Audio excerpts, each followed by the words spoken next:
Have you ever pictured James Brown leading a frenzied gospel service or Cab Calloway almost turning Minnie the Moocher into a disco tune? Welcome back, everyone. Today we're diving into 20 things you never knew about the Blues Brothers 1980. Sure, you might recall the wildcard chases and that mission from God, but did you know a behind-the-scenes scuffle nearly changed Calloway's classic big band performance forever? Or that James Brown's foot-stomping sermon stands among the film's most unplanned, explosive moments? Stick around as we reveal these and more surprising facts about the iconic musical comedy that blended old-school soul with unstoppable comedic chaos. You're about to see just how much creative madness went into making the Blues Brothers a true cult classic. Let's get started. In the late 1970s, when Hollywood executives were clamoring for new comedic ideas, and the wild energy of Saturday Night Live had taken root in the cultural landscape, nobody quite expected a quirky idea from Dan Aykroyd and John Belushi to mutate into a massive high-speed phenomenon involving elaborate music numbers, remarkable car chases, and cameo appearances by several of the greatest soul and R&B legends of all time. Yet that's exactly what happened with the Blues Brothers, a film released in 1980 that eventually attained cult status, bridging humor, extravagant demolition derby-like sequences, and a love letter to American soul music. Beneath the comedic flair and wild wreckage, the production story brims with behind-the-scenes complexities, controversies, personal struggles, and random bursts of creative chaos that still fascinate audiences decades later. Here, we'll chart the film's genesis, beginning from Dan Aykroyd's gargantuan first script, meandering through real Chicago city streets that served as an enormous playground for the camera, diving into the near-disastrous on-set incidents fueled by Belushi's personal demons, and celebrating the astonishing musical talent that graced the screen.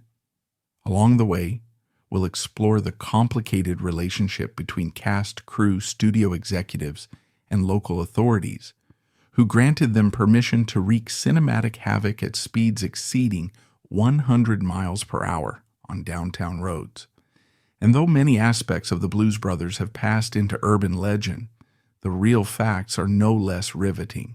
By the time the Blues Brothers launched as a movie project, Dan Aykroyd had never written a film script, but his comedic stature had soared thanks to Saturday Night Live. He and Belushi had debuted Jake and Elwood Blues as SNL characters, fronting a somewhat tongue-in-cheek blues band that riffed on classic soul tunes. Critics might have seen the pair simply as comedic novelty, but Aykroyd insisted the music was genuine. Those fledgling performances hinted that the duo had deeper ambitions. They didn't want to be known solely for comedic sketches.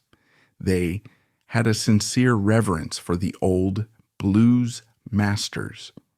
When Universal gave them a green light to develop a feature, Aykroyd dove into scripting, though with unorthodox methods. Most screenplays land in the 100 to 120 page range. Aykroyd, lacking any formal training, turned in a monumental single-space behemoth of over 300 pages. He included massive tangents about backstories, details of the car's supposed supernatural powers, side stories about Jake and Elwood's upbringing, and all manner of extraneous vignettes.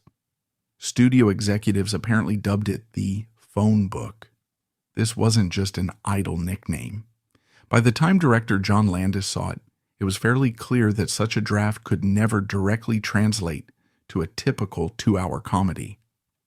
Landis distilled those hundreds of pages into a workable script in a matter of weeks, retaining only the essential comedic, musical, and spiritual elements while dropping dozens of subplots.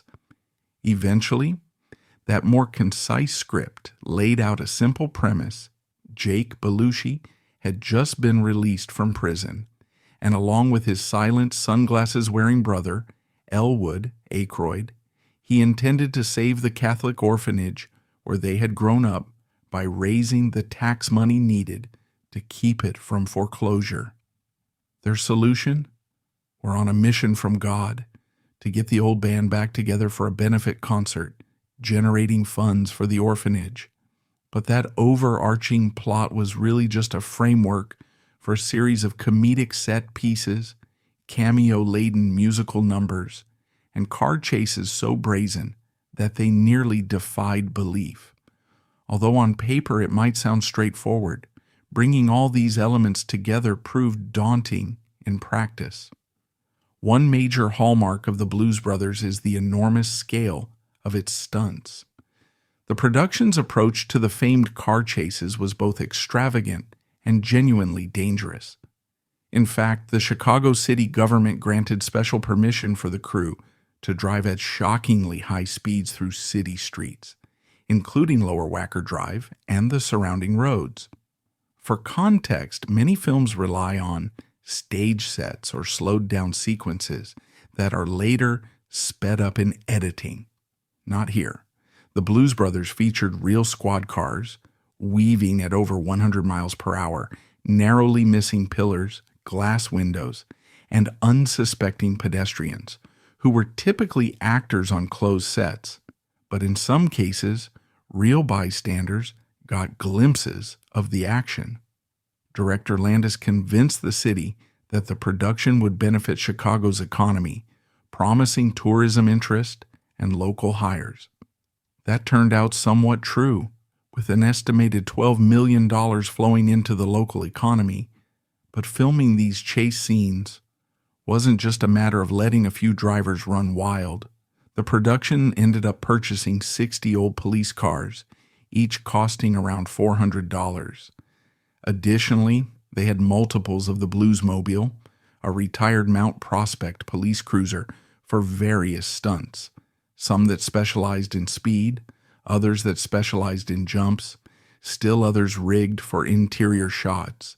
40 professional stunt drivers were hired and flown in on weekends to execute unbelievably complex sequences.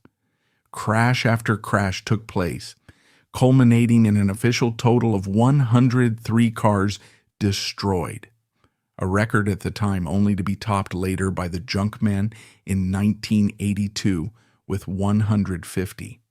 And yes, that was 150 plus a plane, demonstrating the kind of arms race and automotive carnage that the Blues Brothers had helped spark.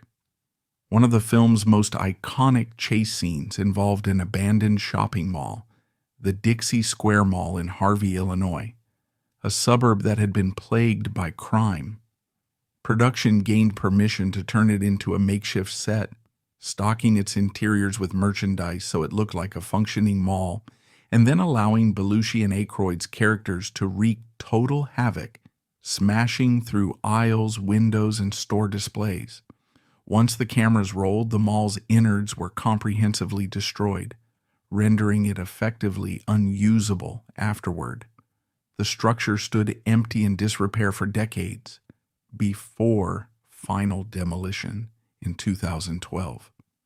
In a sense, the filmmakers used real streets and real buildings as an extended stunt playground, and then left them battered once filming wrapped. Rumors persist of local confusion. Residents in the area repeatedly called police or newspapers to report high-speed pursuits, suspecting real criminals were tearing through the city. One can only imagine the phone calls. Part of the comedic effect on screen, in fact, emanates from the genuine sense of vehicles traveling at unholy speeds in real public spaces, which sets the Blues Brothers apart from smaller-scale comedies of the day. Beyond the mania of unstoppable car chases, the film also soared on the musical front. Dan Aykroyd, being a genuine blues enthusiast, insisted on the inclusion of legendary soul and R&B artists like James Brown, Aretha Franklin, Ray Charles, John Lee Hooker, and Cab Calloway. The studio Universal at first proposed more current acts from the late 1970s, like Rolls-Royce, since they believed mainstream audiences might be more inclined to watch a film featuring hits they recognized from disco or contemporary R&B charts. Aykroyd argued passionately that the Blues Brothers should be a tribute to older classic soul traditions, featuring venerable icons who laid the foundation for the entire musical movement. Ultimately, with John Belushi's star power coming off Animal House, Aykroyd managed to push through his vision, and the movie turned into a celebration of the older generation's music. The presence of these musical stars wasn't just cameo window dressing. They performed show-stopping numbers that stand as highlights in cinematic history. Aretha Franklin's performance of Think, for example, took place in a diner, where she portrayed the no-nonsense wife of Matt Guitar Murphy's character. As Aretha belted out the track, it's often recounted that she faced difficulty lip-syncing to a pre-recorded track. Being used to live performance, she struggled with the necessity to match her mouth to the timing of a previously recorded version. This challenge recurred for other seasoned performers as well, since many had spent decades on stage rather than in lip-sync environments. The final version heard in the film combined partial live vocals with bits of the studio track, creating the vibrant sense that these star vocalists were truly singing on camera. Meanwhile, Ray Charles took on a cameo as a blind music shop owner, delivering a spirited version of Shake a Tail Feather that saw ordinary folks dancing in the street. In fact, John Landis employed real passers-by to create a raw sense of communal joy in the scene, while John Belushi and Dan Aykroyd were hardly professional dancers, adding an unpolished comedic dimension to the extravaganza. James Brown's cameo as the electrifying Reverend Cleophas James embodies one of the film's most deliriously joyful sequences. His gospel performance, set in the fictional Triple Rock Baptist Church, unfolds in a riot of color, song, and freewheeling dance moves that push worship service into the realm of acrobatic spectacle. As the camera swoops over the congregation, decked out in bright Sunday best, the entire assembly bursts into dynamic choreography, with James Brown at the center, his trademark wail and energetic footwork taking the atmosphere to exhilarating heights. Brown, who was already a legendary showman by this point, approached his role with the same fervor he would have brought to a live concert, resulting in a musical number that feels unscripted and impossibly lively. Chaka Khan can be glimpsed among the choir members, another inside nod to the film's deep bench of music world luminaries. Meanwhile, Cab Calloway's appearance as mentor figure Curtis delivers a delightful contrast. Where Brown's scene is frenetically modern, Calloway's style links back to an earlier era of jazz and big band showmanship. Yet even this old-school set piece came with a jolt of behind-the-scenes drama. Calloway, who originally recorded Minnie the Moocher in 1931, arrived on set with the intent to do a disco-flavored update. He had cut a modern version of the tune shortly before filming and felt it might resonate more with contemporary audiences. Director John Landis and the production team, however, envisioned the scene as a vintage tribute, an homage to Calloway's original persona, complete with a tuxedo, polished shoes, and the mesmerizing call and response "Heidi-ho" that had once thrilled Cotton Club audiences. The result was a minor standoff in which Calloway advocated for the disco arrangement, believing it offered a new twist on his decades-old hit. Landis stood his ground, arguing that the film's spirit demanded a classic approach, a direct invitation to the audience to recall the timelessness of that 1930s jazz ambiance. In the end, nostalgia prevailed. Calloway agreed, performed in his iconic signature style, and the number became one of the film's memorable high points, layering an old-fashioned silhouette over an otherwise modern comedic landscape. These musical showcases, Brown's contagious sermon and Calloway's retro-chic performance, help anchor the film's status as a loving salute to multiple generations of African American music culture. By juxtaposing the godfather of soul with a Harlem Renaissance legend, the Blues Brothers further established itself as more than mere comedic spectacle. It evolved into a pan-genre revue, bridging the tension between modern flair and vintage roots. Brown's church scene invites viewers to join an exuberant, borderline surreal worship service, underscoring the comedic notion that divine intervention might well be dancing, flips, and thunderous hallelujahs. Then Calloway steps on stage, commanding attention with effortless cool and reminding audiences of the classic showbiz traditions upon which so many later performers built. Had Calloway's disco version stayed, that sense of timeless homage might have been diluted, so the film's creative team making him stick to the original arrangement ultimately preserved a unique piece of musical history, letting younger generations hear Minnie the Moocher in its authentic style. Combined, these sequences provide the Blues Brothers with its musical soul, balancing the unhinged comedic demolition elsewhere. In many ways, Brown's and Calloway's appearances exemplify the film's underlying ethos, forging a wild comedic ride driven by an earnest admiration for the roots of American blues, jazz, and soul. Despite the hairline tensions like Calloway's disco inclinations or scheduling constraints around Brown's cameo, the end product is a testament to how reverence for classic music can coexist with brazen cinematic mayhem. And perhaps that synergy best explains why these scenes, decades later, still crackle with energy. They're not simply flashy numbers stuck into a comedy. They're a heartfelt and indeed joyous tribute to two different eras of African American musical brilliance, woven into a movie that was, at its core, on a mission from God. Even behind the camera, the cameo parade extended. Frank Oz, known for voicing Yoda in Star Wars, appeared briefly as a corrections officer who returns Jake's possessions at Joliet Prison.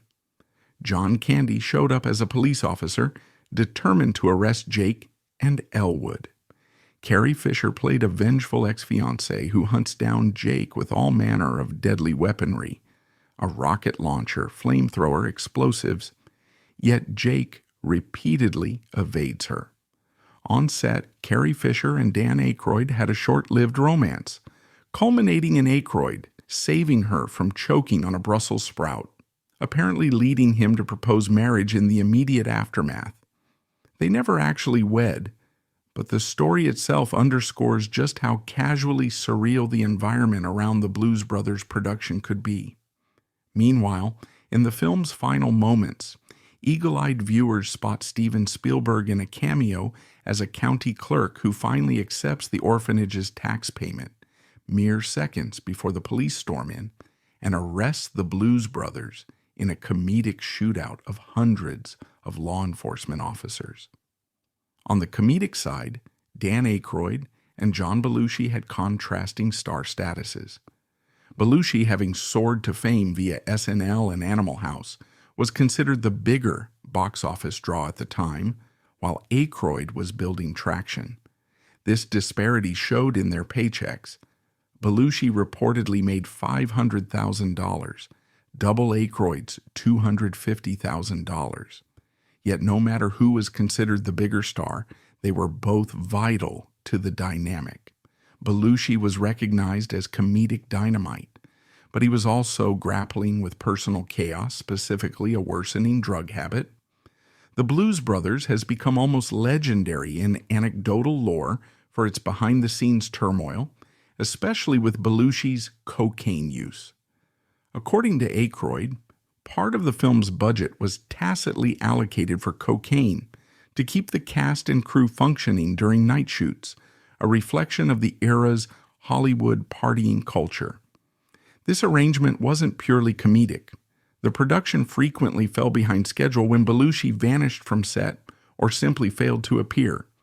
Director John Landis had to repeatedly track him down, culminating in episodes where Landis supposedly flushed Belushi's Coke down the toilet, and a furious Belushi confronted him. Yet their synergy was so potent that the film marched on, eventually finishing, albeit over budget and behind schedule. Budget overruns were no small matter. The final cost soared to around $27 to $30 million, at a time when comedies typically cost far less. Universal grew uneasy, especially after they had recently financed the huge flop 1941 by Steven Spielberg. The question hung in the air: would the Blues Brothers recoup that enormous investment? Upon its release in 1980, it faced stiff competition from The Empire Strikes Back, the unstoppable Star Wars sequel that dominated box offices. The Blues Brothers ended up in second place, decent, but overshadowed by the monstrous success of A Galaxy Far, Far Away. Some critics, unimpressed by the film's outlandish demolition derby comedic style, dismissed it as excessive or unfunny. Newsweek labeled it desperately unfunny, while the LA Times called it a $30 million train wreck. Nonetheless, it found an audience. Over time, it more than earned back its costs, especially with foreign markets and ancillary revenues like soundtrack sales. In fact, in certain regions, most notably Australia, it took on a phenomenon-like status. In Melbourne, the Valhalla Cinema hosted midnight showings for years, with fans cosplaying as the Blues Brothers, reenacting scenes in front of the screen, and turning the entire event into a roisterous musical party. This cult success wasn't purely about comedic wreckage or star power. The Blues Brothers also functioned as a turning point for the careers of some of its cameo artists. Aretha Franklin, who'd been stuck in a slump, found her cameo reintroducing her to a younger generation. The studio even angled for an Academy Award nod for Franklin. Though that never materialized, the single Think saw renewed popularity, and each musician cameo, James Brown, Ray Charles, John Lee Hooker, also experienced a mild revival in record sales. So the film inadvertently became an advocacy piece for the very soul and R&B traditions that had shaped both Aykroyd's and Belushi's comedic stage act in SNL. That genuine enthusiasm for old music is arguably one reason the Blues Brothers endures. Beneath the comedic irreverence lies a sincere tribute to a style of music that, by 1980, mainstream pop had partially left behind. Another thread in the film's legacy revolves around the real tension it inadvertently provoked. Certain movie theaters reportedly refused to screen it, fearing it would be seen as a predominantly black-themed movie due to the heavy presence of African-American artists like Franklin, Brown, and Charles. Director John Landis recounted that some exhibitors simply turned it away, including a chain that said it could only play in predominantly African-American neighborhoods. This type of discrimination, while shocking, underlines the social climate at that time and highlights how misguided assumptions about racial markets could hamper a film's distribution. Ironically, the Blues Brothers featured two white leads in black suits and sunglasses, but the core musical heart was black artistry. The film overcame such prejudices in the long run, becoming beloved by a racially diverse fan base drawn by its joyous spirit. Stories about John Belushi's personal adventures during filming have become the stuff of comedic myth. Dan Aykroyd used to call him America's guest, referencing Belushi's habit of wandering off set and being warmly welcomed by random Chicago residents who recognized him from SNL or Animal House. One account has him sneaking into a stranger's house, eating a meal and promptly dozing off on their couch, leaving Aykroyd to track him down. The owners, upon recognizing this comedic star, seemed more amused than alarmed. The entire scenario underscores Belushi's unique ability to charm everyday people. While these anecdotes amuse fans, they also point to the precarious nature of the shoot. The star regularly vanished, and the production schedule had to be flexible enough to accommodate such abrupt absences. When it comes to film stunts, directors often rely on illusions. But one highlight in The Blues Brothers is the final sequence, which features the Bluesmobile doing feats that almost appear supernatural. In the film's original script draft, Aykroyd's phone book version, there was a whimsical explanation that the car had spiritual powers bestowed by the Holy Spirit, referencing the mission from God. That lore was mostly trimmed in the final script, but subtle references remain. The improbable leaps, backward flips, and extraordinary speed record attempts generate comedic absurdity. It's as though the car is an uncredited co-star with a life of its own. The production genuinely launched vehicles off ramps or had them flip by hitting concealed ditches. At one point, the stunt driver soared 150 feet across an elevated platform. The city of Chicago's willingness to let them do this still boggles the mind, given the potential for real accidents. Some details overshadowed by the comedic mania include the presence of Ethan Wayne, John Wayne's son, who was one of the stunt drivers. Also, the cameo by Paul Rubens, the future Pee Wee Herman, who appears briefly as a waiter. Another is that John Landis himself stepped in for a cameo in small background roles, though these glimpses pass quickly. The film's environment was evidently chaotic, but also a creative playground for anyone interested in cameo appearances and offbeat comedic bits.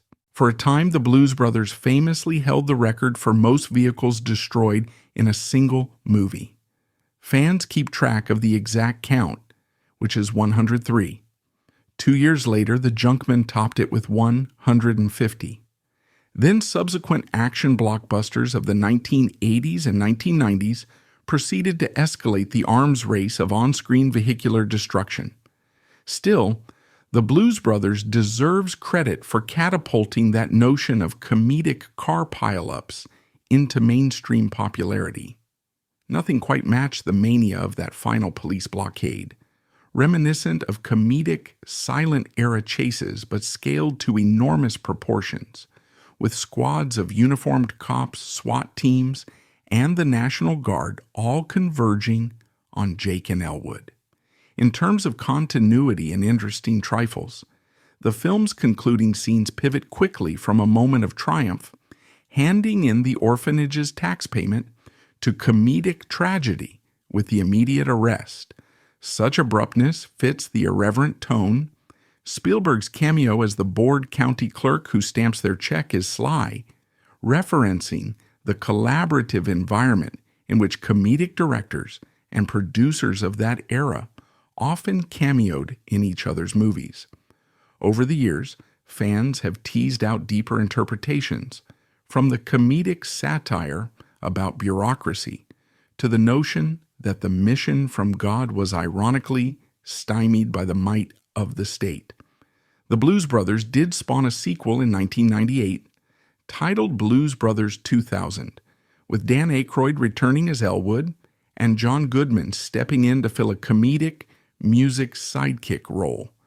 That film was neither as financially successful nor as critically beloved, partly missing Belushi's chaotic comedic spark. He had passed away in 1982, and partly overshadowed by changing audience tastes. Nonetheless, some fans still appreciate the cameo-packed spectacle. The original, however, remains the undisputed gem, often screened at midnight showings or revived at special festivals. While the comedic bravado and big musical numbers form the film's surface, certain subtexts bubble beneath. One is the unwavering sincerity Aykroyd and Belushi brought to blues and soul.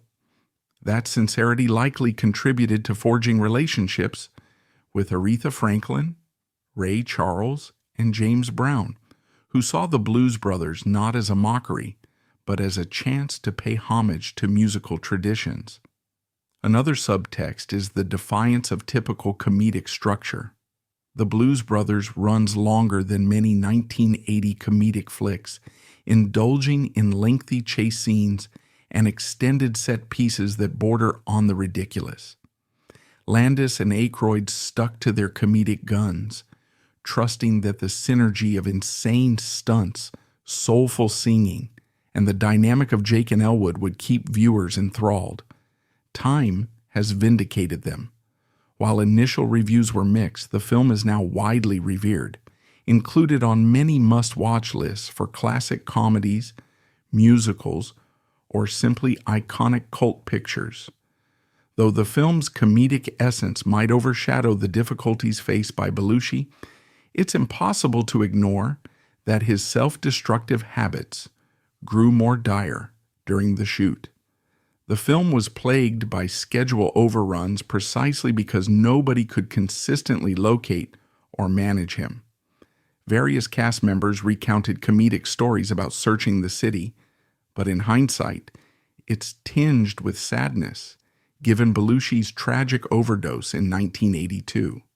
The Blues Brothers, ironically, stands as a testament to both his comedic brilliance and the personal chaos swirling around him at the peak of his stardom.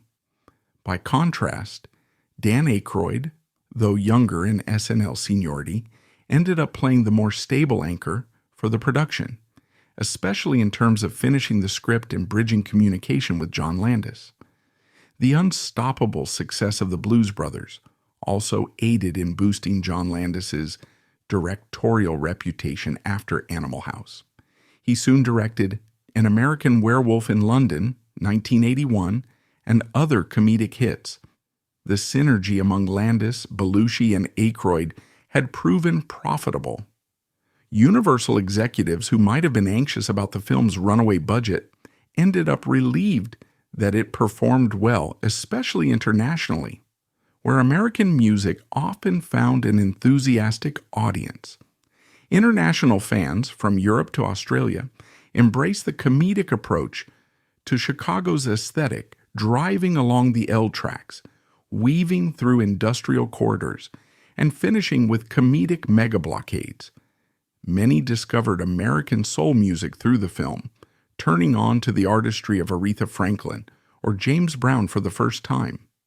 For cast members like Aretha, Ray Charles, and James Brown, who had been overshadowed by disco and shifting radio trends in the late 1970s, the Blues Brothers offered an entirely new generation of fans. Some historians suggest the film played a part in the broader rhythm and blues revival of the 1980s, reminding mainstream audiences that older forms of soul and R&B carried significant cultural weight.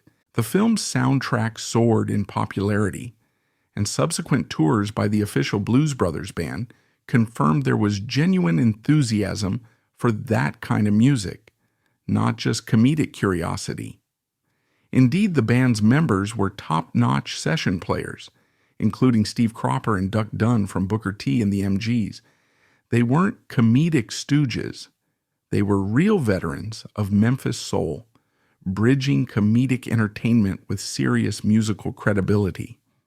Another interesting dimension is how the film essentially gave Chicago a cinematic identity as a place that could handle big, bold productions. At the time, the city wasn't typically courted by Hollywood. The Blues Brothers changed that. From that point forward, other major productions filmed in Chicago, aided by the same municipal film office established to facilitate the Blues Brothers' shoot. City officials realized the economic boon of letting Hollywood block off streets, even if they ended up with dented lampposts and citizens baffled by roving police vehicles. In a sense, the film paved the way for an era in which Chicago would host numerous blockbusters, from Ferris Bueller's Day Off to The Dark Knight. Ultimately, the film's comedic premise stands the test of time because it fuses so many seemingly incongruent elements: heartfelt music from soul legends, comedic irreverence, destructive chase scenes, cameo appearances from SNL alumni, and random celebrities. That swirl is reminiscent of an era when big studios would gamble on outlandish concepts, confident that the combined star power of comedic icons and popular music icons could generate a new type of cinematic event.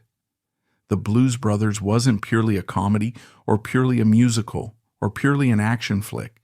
It was an unclassifiable hybrid, drawing on each tradition to deliver something thoroughly unique. Even the consistent motif of Jake and Elwood wearing suits, ties, and sunglasses — some claim the black suits were a comedic nod to John Lee Hooker and other bluesmen who favored sharp stage attire — gave the film an iconic, instantly recognizable style. Today, references to the film abound in pop culture. The black and white Blues Brothers suits remain a popular costume choice, and lines like "We're on a mission from God" have integrated into comedic vernacular. Meanwhile, the chaotic Illinois Nazi subplot, featuring cameo references to real extremist organizations, might come across as an absurd comedic flourish, but it highlights how the film engaged with genuine local controversies. At the time, Chicago and its suburbs had faced real legal battles with hate groups. Landis and Aykroyd folded that into the comedic storyline, culminating in a comedic comeuppance for those fictional neo-Nazis as they're forced off a bridge. After decades of home video, DVD, Blu-ray, and streaming releases, the Blues Brothers remains a staple for anyone who appreciates unbridled comedic energy or has an affection for soul music. It's also taught in certain film courses as an example of large-scale comedic set pieces that genuinely placed public roads at risk. The legacy includes the cautionary lesson that budgets can balloon, that star behavior can threaten a production schedule, and that powerful comedic chemistry can still deliver box office success. No conversation about the Blues Brothers can ignore John Belushi's untimely death just 2 years later. The film effectively stands as a high point in Belushi's comedic film career, overshadowed only perhaps by Animal House. His fans watch it, feeling a bittersweet enjoyment, especially during moments like Rawhide, Stand By Your Man, or that final big show where the Blues Brothers managed to bring the entire house down. One wonders what other comedic or musical adventures Belushi might have embarked upon had he survived beyond 1982. Meanwhile, Dan Aykroyd continued forging a career that included Ghostbusters, Trading Places, and more SNL-driven projects. Each success bears some echo of the comedic synergy he once shared with Belushi, but the Blues Brothers endures not merely as a historical curiosity. Screenings continue to bring new fans. Conventions or tribute concerts still revolve around the idea of Jake and Elwood blues. People occasionally gather at local theaters, wearing black hats and dark sunglasses, reciting lines in unison, celebrating the anarchy of the music store scene with Ray Charles, or that near-apocalyptic final chase. They remain enthralled by the notion that, once upon a time, a major city shut down entire streets so that a comedic duo, one of them perpetually hounded by personal demons, could race a battered police cruiser through a labyrinth of concrete pillars. The improbable forging of that comedic moment is precisely what cements the Blues Brothers as a cult classic. That is the real magic behind the film, weaving comedic irreverence, heartfelt admiration for classic blues, and spectacular stunts into something more than the sum of its parts. It's comedic art, but also a musical celebration, and, ironically, an advertisement for the city of Chicago. Over the years, tributes from the surviving cast and from fans repeatedly emphasize the gratitude they feel for having participated in or watched a project so unconventionally large-scale and yet so sincere. The Blues Brothers also underscores the ephemeral, fragile side of comedic brilliance. Behind every big laugh might lie personal struggles, production fiascos, and near misses. Yet the final product resonates with audiences who see no sign of the chaos, only the comedic mania that emerges when you combine top-tier comedic actors, genuine R&B legends, an entire city as a stunt playground, and a couple of iconic suits and sunglasses. Thus, the legacy of the Blues Brothers, with all its associated anecdotes, John Landis condensing a mammoth 324-page script, the dozens upon dozens of police cars systematically destroyed for comedic effect, real malls repurposed and left in ruins, secret cameo roles from future film icons, and an array of behind-the-scenes nightmares, persists as a testament to a particular moment in Hollywood. It was a moment that allowed for brazen originality, only partially aware of the enormous cost or risk, and still managed to produce something timeless. For a film that includes lines like, "We're on a mission from God," it certainly had its share of unholy production obstacles, yet the result stands as comedic gold, a musical treasure, and an oddly sweet homage to the music Aykroyd and Belushi cherished. Even if critics at the time sneered, calling it overlong or too chaotic, the audience's affection only grew. Today, the movie's place among comedic and musical classics is assured, with fans carrying forward the memory of Jake and Elwood Blues and their unstoppable quest. And so that is how the Blues Brothers overcame 500,000 stumbling blocks, fused robust comedic talent with authentic soul legends, nearly destroyed half of Chicago's roads, and came out on the other side a beloved cult phenomenon. Beneath the suits, ties, sunglasses, unstoppable car chases, cameo-laced musical segments, and behind-the-scenes drama, it had genuine heart. Jake and Elwood's unwavering determination to help their old orphanage wasn't just comedic storyline filler, it was a signal that comedic mania could also be heartwarming. Meanwhile, the real-life meltdown of John Belushi, his massive popularity, his personal demons, added a tragic undercurrent to the film's comedic success. But the film's triumphant comedic spirit, underscored by the power of old-school soul, remains a bright, enduring star in Hollywood's comedic pantheon.